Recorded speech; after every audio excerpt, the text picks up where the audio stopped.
Добро утро, секој утро почитувани гледачи. Како што веќе најавивме, имаме простор да продискутираме за едно од темите која што е поврзана со нашето здравје, поточно со токму респираторните органи и секако ќе го фатиме делот колкави се и дали има последици загадениот воздух врз нашето здравје.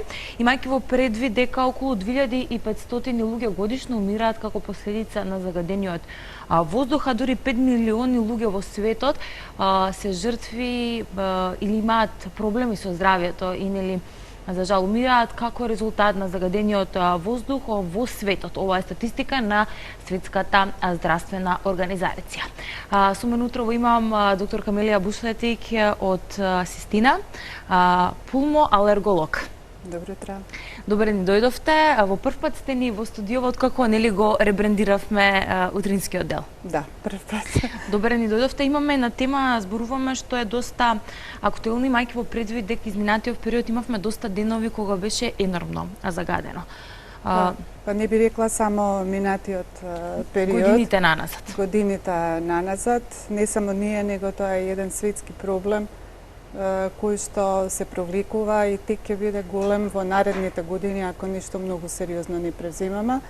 Инаку бројките што ги кажавте се малце повисоки од она што ги кажавте, бидејќи смртноста која што е поврзана со аерозагадувањето е поголема, затоа што не само за надворешното аерозагадување, туку и внатрешното е уште поголемо и последиците се уште поголеми по човековото здравје, па тие бројки, ако се земе загадувањето надвор и последиците од загадувањето во домашниот воздух, изнесуваат негде околу 8 милиони жртви на годишно ниво од светската популација. Инаку, самото аерозагадување на секого од нас му го скратува животот за 1 до 2 години. Значи, да немате некоја болест. Да. Најздрава личност така во опружување во кој што загадувањето, како да кажам, за жал секојдневие, и најздравата личност му е скратен животот за 1 до 2 години доколку живее во така. Тоа се светските статистики, а ако збориме за Скопје, кој што во последните години еден од 5 градови во светот по аерозагадување, тогаш не би шпекулирала, меѓутоа таа бројка може да биде и повисока. Да, за жал, ние еве изминатиот период, особено околу празнициве, среќа дуваше ветер, па некако загаденоста не беше, барем во Скопје, не беше толку висока колку што беше изминатиот период.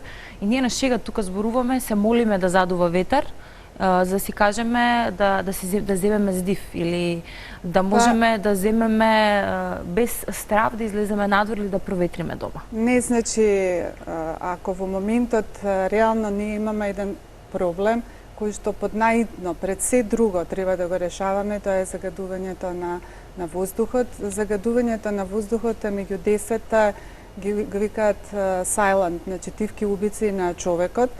И тоа е нешто што секого од нас го, мислам, му представува сериозен проблем, не убива и нас, и нашите деца, и нашите родители, нашите пријатели, едноставно сите.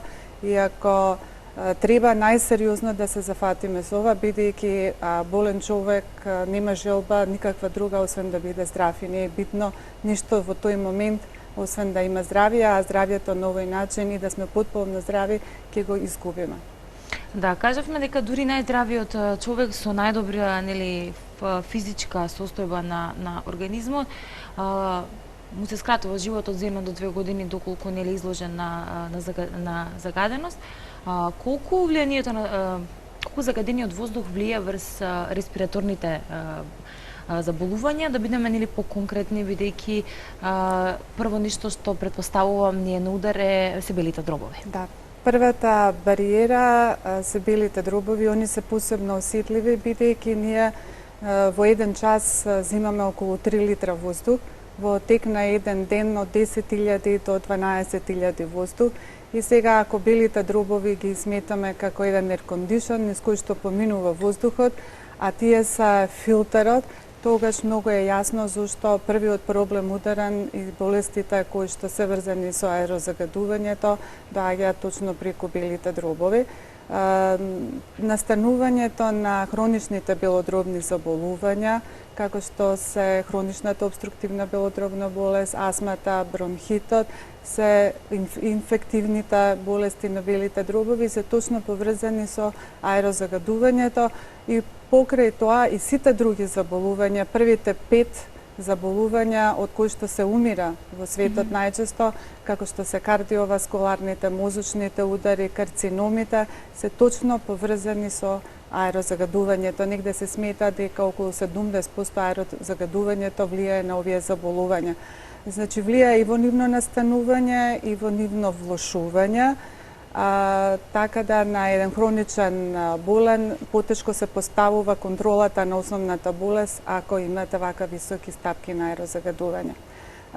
Аерозагадувањето не се само ПМ чистичките, пошто најчесто кога ќе не викнете во емисија и кога гледаме емисии се збори за нив, тоа се сите хемикали, сите партикли, сите биолошки материјали кои што се наоѓаат во воздухот, кои на било каков начин делуваат да ние осетиме некоја нелагодност, да доведат до болест, до смртен случај, но исто така и до останатата жива средина и средината, природната и вештачката која што ние создаваме.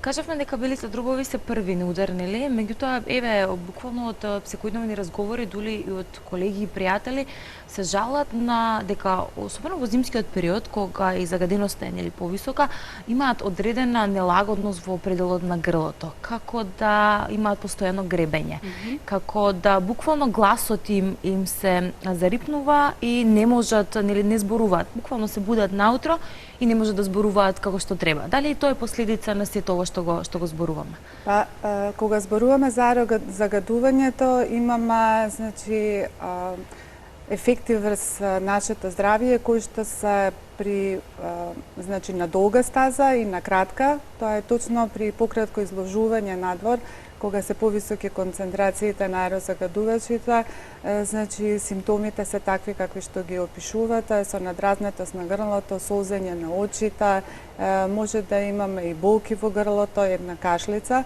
Дури во последно време се збори за една нова болест, тоа е така наречена пекиншка кашлица. На луѓето кога ќе дојдат странци во Пекинг, заради високото ниво на смог, се јавува баш таков опис, значи стегање во грлото, гребење и кашлица која што е спастична, која трае се додека луѓето престојуваат во Пекинг, кога ќе се вратат назад во наредните недели, истата исчезнува. Значи како скопска кашлица, може да кажеме. За Скопје се уште не кажал никој, меѓутоа за Пекинг, бидејќи е исто така еден од најзаградените градови во светот, секако веќе и како нова болест се смета таа пекиншка кашлица. Сигурно и Скопје има таков тип на кашлица.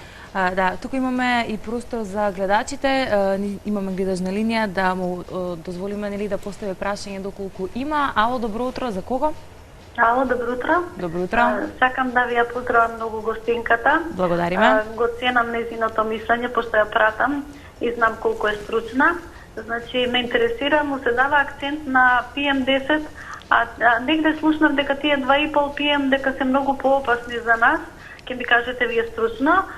Ме интересира уште друго, властите викаат не отварајте прозори, нели? Или уопште на апликација пишува не отварајте, а вие сега кажете дека дома ни е загадено, како тоа ние дома да се заштитиме? И уште трето многу прашања, значи цело време се зборува не пушете цигари, штетни се. И тоа го знаеме нели 100 години, ама зошто сега не викаат, не превземат нешто, дали вие не сте за тоа компетентни, него сега за цигарите викаат штетни се, а ова нели исто така е штетно како цигарата. Значи јас кога пушев цигари, мене не ме гребеше грлото, а сега чувствам, што вика Анастасија, чувствам нешто чудно внатре, вистина го чувствам тоа. Значи, дали вие како медицински наобразовани личности можете, луѓе можете да делувате на власта, некако да им ги отворите очите и да им кажете дека како стручни лица дека треба нешто да се превземе конечно, затоа што они си молчат, го премолчуваат и чекаат само да умираме. Уште еднаш извинете на долгиот муабет, ама многу сакам да ве поздравам и убав ден да имате. Благодарам. Па и политичарите се исто луѓе како нас, значи нивните деца исто се изложени на аерозагадувањето и они самите и сите болести кои што се случуваат, може да им се случат и нив, ќе ни се случат на сите нас. По однос на ПМ чистичките, тоа 10,2,5 е големината, колку една чистичка у диаметар е помала, толку поголема е продорната моќ во нашиот организам, толку подлабоко влегуваат во белите дробови. Сега збориме и за наночистички, тие се толку мали што успеваат значи да ја продерат и бариерата на мозокот и да не само на белите дробови, него и хроничните заболувања, како што е Алцхајмерова болест, деменцијата, мозочните удари кои што се многу чести точно поради аерозагадувањето, исто така се резултат на него.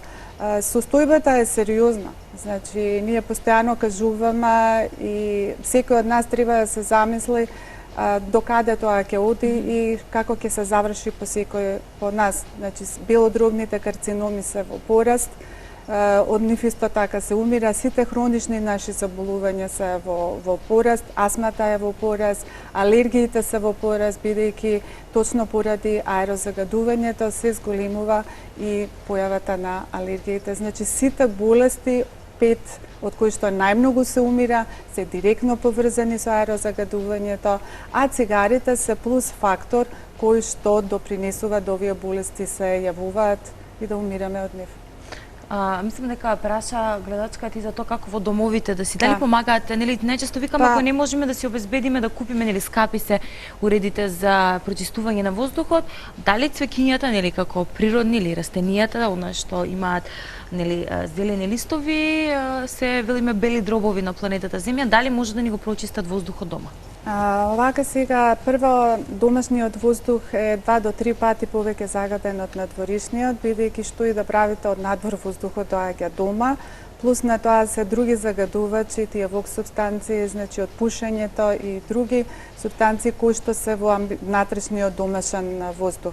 Се препорачува користењето на филтрите, значи за прочистување на воздухот, да не се пуши, исто така многу битно, но како ние ќе го замислиме животот ако се затвараме дома во тек на целата година.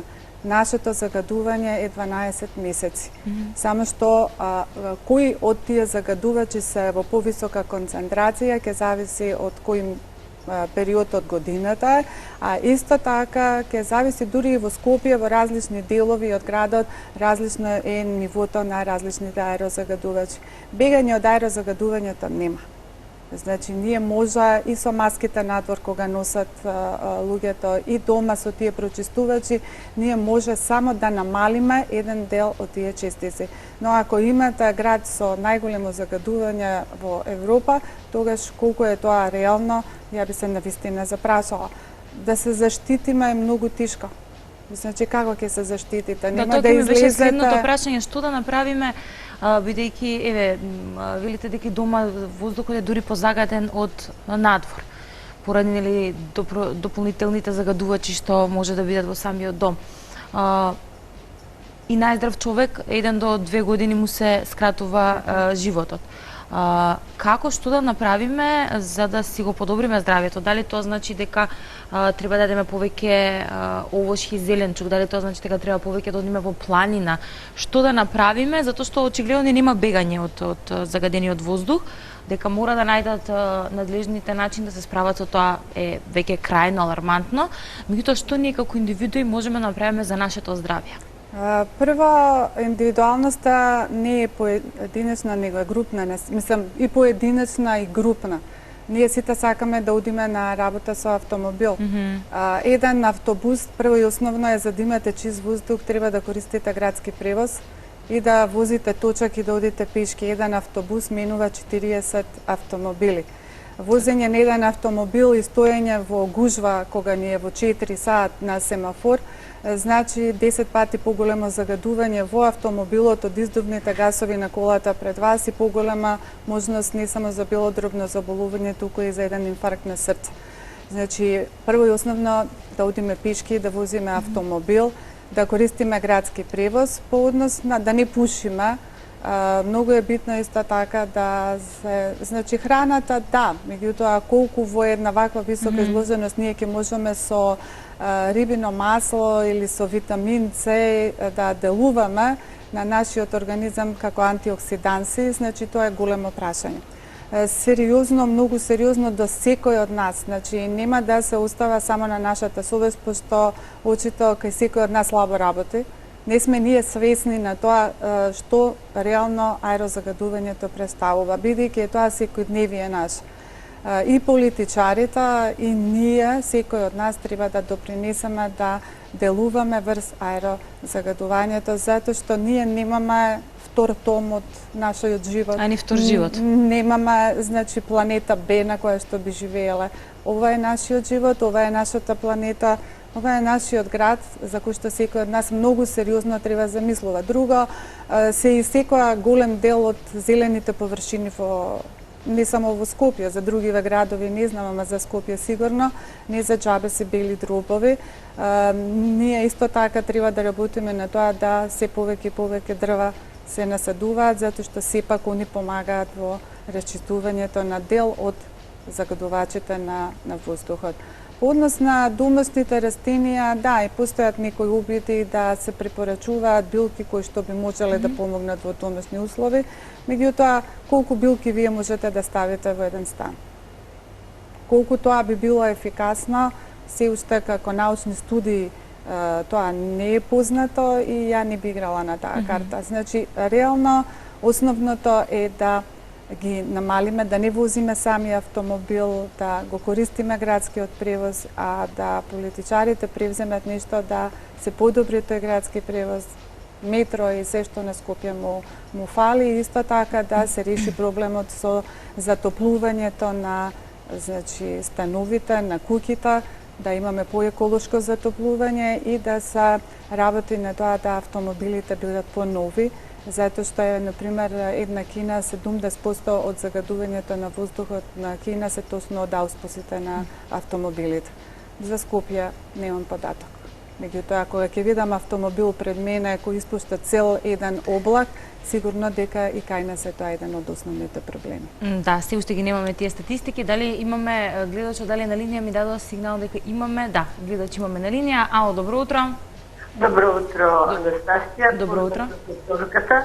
Поздрав до вас. Новогодишни и божични празници на докторката. Да и честитаме. Јас имам едно прашање до вас, госпожи докторка. Боледува во Паркинсова болест. Спомнате, Паркинсова болест со деменција. Пошто спомнате Алцхаймеровата болест и деменцијата, страдаат исто. Јас овие 10 дена ужасни болки имам во носете, ќе тргнам на лекар, ќе се вратам од автобуска станица со плачење, не можам да одам од болки. Дали тоа утича време пошто е вакво и на мојата болест, пошто Паркинсовата болест никој не ја спомнува дека е опасна болест и тешка. Ја одвајувам и ако не ми е вакво, секој минут очекувам да паднам. Па што, какви мерки да презимам, затоа што морам јас да излекувам да штитам, ако не штитам, ми се пусат скулите на нозете и не ми дам вода после. Благодарам однапред на прашањето и на љубов. Благодариме ние. Па сега, дали болките во нозете, Паркинсон обично не оди со болки, значи треба да се провери циркулацијата, ако е врзано со пешачење, значи може да биде послаба циркулација на екстремитетите, за да може да се дадат соодветни лекови кои што на господјата би помогнале. Да, значи мозочните заболувања, хронични и дегенеративни се врзани со аерозагадувањето, бидејќи оно допринесува до воспаление. Секоја страна тело, материја која што навлегува во нашиот организам прави едно воспаление, а секое воспаление, значи различни типови на воспаление имаме, значи прават да побрзо нашиот организам старее, а да веќе постоечите хронични заболувања се влошуваат. Дури имаме да таму да, например, еве кај астмата, лековите кои што се користат за ширење на дишните патишта, кога имаме покачено ниво на азотен диоксид, кој е еден од загадувачите на воздухот, лековите кои што ги даваме помалку делуваат.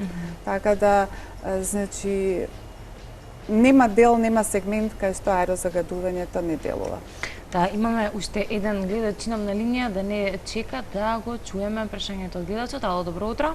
Добро утро. Ме Поведете. интересира, еве пример, јас лично имам ХОП и уште една хронична болест. Зашто докторите, мислам, не ни се даде дозвола као рецепта да земеме од специјалните маски што се за заштита, некоја која одиме надвор. Прашувате дали маските би ви помогнале како болен од... Ама специјалните маски, не овие што се по 8 денари, него јасно, оние нешто се... Пошто имам ХОП, имам уште една хронична болест и бар на тие болни да им се даде со рецепта да можат да земат маски да земат. Колку толку да се заштитат малку повеќе од... Па прашањето е на место, меѓутоа тоа треба да го направат властите.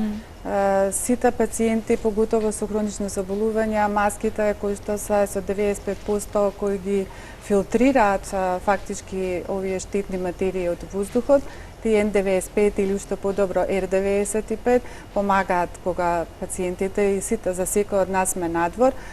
Тие се многу добри, меѓутоа единствена работа што не чини отпорот кој што го прави маската, резистентноста е голема и не се погодни за подолго време носење, бидејќи ствараат една нелагодност заради големиот отпор кој што се пружа, но во секој случај ова би била добар предлог на гледачката да властите, значи, размислат да на секој од нас се поделат маски, бидејќи тие маски кои што штитат од загадениот воздух не се ефтини.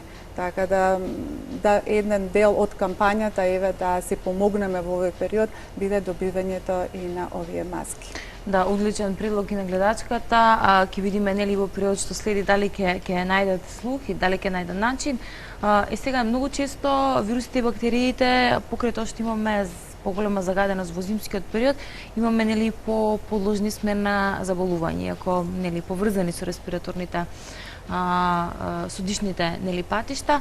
Ме прашувате ова дали заради загадувањето имаме повеќе инфективни заболувања на белите дробове? Дали е тоа некако поврзано или пак едноставно ни ослабува имунитетот во овој период, а загадениот воздух е само причина плюс? Па, овака сега самите тие PM чистички се чистички врз кои што се залепуваат, да кажам, на некој начин бактериите и вирусите. Значи, колку како што спомнав се помали, толку бактериите и вирусите ќе продрат подлабоко во респираторниот систем. Друга работа има самото аерозагадување ги оштетува одбрамбените механизми, значи на белите дробови, као што се цилиите, тоа се од самата слузница на белите дробови, на дишните патишта, има ресички кои што како еден ескалатор, бидејќи на нив има мукус, како шлаем, значи секрет, се лепат сите вируси, бактерии, штетни материи и они како еден ескалатор се го изфрлаат тој материјал вон белите дробови, не тераат да искашламе да излезе надвор. Како резултат на зголеменото загадување се оштетува слузницата, која што е првата бариера, нели, првиот заштитен механизам и како резултат на тоа полесно е лепењето и на вирусите и на бактериите. Така да тоа е еден фактор кој што го олеснува појавувањето и на бронхитите и на пнеумониите во овој период, на самите настинки. А исто така, ладното време не тера нели повеќе да престојуваме дома, во домашни услови сме повеќе луѓе во една просторија. Не ги ветриеме просториите заради тоа што загадувањето е надвор, значи големо, и се прави еден зачаран круг, заради што нормално и воспаленијата на белите дробови и уопште, значи, вирусните инфекции се полоши во овие зимски периоди. Така, доктор, имам уште еден гледач на линија. Ало, добро утро. Добро утро. Добро утро, повелете. Сакав да прашам, поздрав до вас, пошто се вклучив касно во програма. Дали беше за овие прочистувачи на воздухот во собата, речимо? Дали може да се користат тие апарати и тоа за Да, натнавме таа тема и Да. горе-деле одговоривме. Еве уште еднаш на Да. кратко докторка ќе ви одговори. Се Пошто имamo и мало дете од 2 години, због тога не знамо дали можеме да користимо тие апарати. А иначе живиме у периферии, имамо чист воздух, па због тога нисмо баш у загаđеном дијелу. Прочистувачи Благодариме. се добра работа за да се редуцира аерозагадувањето. Живењето на периферијата не значи дека воздухот е чист. До 500 значи километри се пренесуваат аерозагадувањата, мислам во воздухот со ветровите. Така, например, имаме еве сега нели овие големи пожари Да. од Австралија. Во Америка има проблем. Од Кина, кога има големо загадување, доаѓа до централна долина во Калифорнија. Значи, живењето на периферијата во земја во која што сегде имате загадувања, значи не значи чист воздух. Да, за жал, како што веќе напоменавме, ова не е само проблем на Македонија, иако и ние си имаме сериозен проблем на кој што мораме да му најдеме решение. Ова што го кажете дека буквално оно што се случува на пример во Кина може да влијае на сосема друг дел како резултат нели на ветерот и слично. Ги споменавме алергиите дека е зголемен бројот на алергии како резултат на загадувањето. Многу често се случува и по возрастни, често нели се случува и од деца мали да знаат дека е алергичен на полен, например, алергичен на прашин или на слично. Меѓутоа многу често се случува сега и возрастни луѓе да, што би се рекло, никаде да имаат алергија. До тогаш им било сосема нормално, најнаш имаат алергија и почнуваат нели оние симптоми кои што се проследени со алергијата. Па веќе алергијата нема возраст. Значи може да се случи и на 70 и 80 години да не сте биле претходно алергични да добиете некој тип на алергија. Инциденцата на алергијата е во пораст, повеќе кај децата, но и кај возрастните. Се смета дека 30% од светската популација во некој период од својот живот ќе станат алергични на нешто, што значи секој трет човек на планетата има алергија на нешто, на храна, например, секој 10. И уште еден проблем се јавува, се почесто се оние најопасни реакции алергиски, тоа се тие анафилактични шокови. Се смета дека 1 од 100 луѓе жители на оваа планета ќе добие некоја анафилактична реакција. Самото загадување влијае и на тоа. Алергиите се почести кај децата кои што живеат поблиску до раскрсници, кај што имаме повеќе сообраќај, а возраст за алергиите на жалост нема. Тоа е еден голем светски проблем. Да, алергијата е во страшен подем и не се тука само во прашање гените и наследството, него точно надворешната средина, бидејќи, например, во пораст се алергиите и на полен, растенијата, нели, кои што ги садиме дрвата покрај патиштата, нели, за да се редуцира аерозагадувањето, на високо аерозагадување испуштаат повеќе полен. И светска тенденција е да, значи, повеќе се внимава и на тоа дали садите машко или женско дрво за да поленот биде понизок.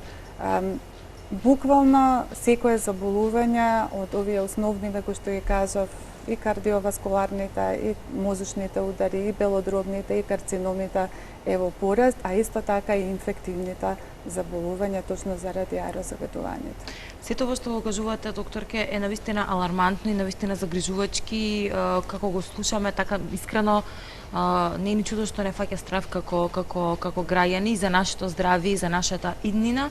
Јас би сакала само на крај да сублимирате што треба да направиме, нели, што еден заклучок ако може на сето ова да го кажеме, како еве ние и сите гледачи кои што не гледаат, првенствено да се заштитиме и што да превземеме, како да постапуваме во случај на ваква енормна загаденост. Па прво да ни проработи совеста. Значи да одиме, користиме градски сообраќај, пешки, точаци, сега ќе се стопли времето, да бараме зависно грејењето какво ни е дома, ако може да се елиминираат дрвата, кои што исто така придонесуваат за поголемо загадување, да значи помогне тука секако и власта на оние кои што не можат да си дозволат поеколошки затоплување на домовите, да спортуваме во значи затворени услови, не надвор, да се ограничи движењето, поготово на децата кои што се поосетливи во однос на возрастните во периодите кога се јавува надвор дека има поголемо аерозагадување. Така да тоа се основните работи, но сето тоа е тешко изводливо ако не се превземат и мерки од власта, во смисла да не се остава само на нашата совест. Значи, кога се тие денови да се забрани користење на автомобили, минатата година имавме така неколку дена, но неколку дена за загадување за цела година не е ништо.